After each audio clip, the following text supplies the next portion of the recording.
Thank you, Mr. Speaker. 5 years ago, my constituent Barry Bednar's 14-year-old son Breck was brutally raped and murdered. The perpetrator is now serving a 25-year prison sentence.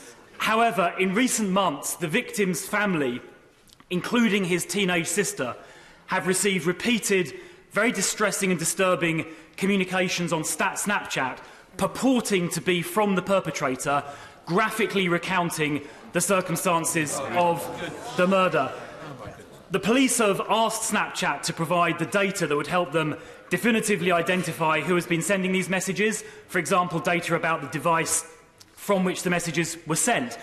But Snapchat is referring the police to a mutual legal assistance treaty with the US, and the police would have to go through a one-year process to get this vital data for their investigation. Does the Prime Minister agree this is completely unacceptable?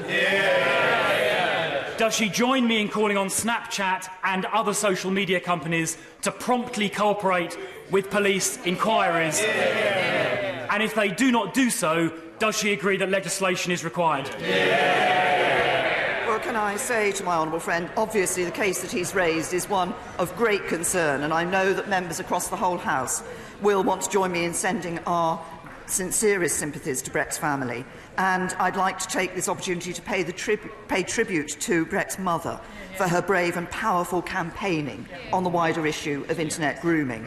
The Ministry of Justice have assured me that they're urgently looking into this issue, and I'm sure they will update my honourable friend as soon as possible.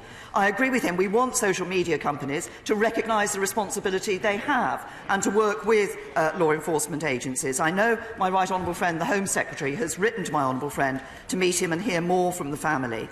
It has become increasingly difficult for UK law enforcement to access data if data containing information on threats to UK public safety is held or controlled in other countries.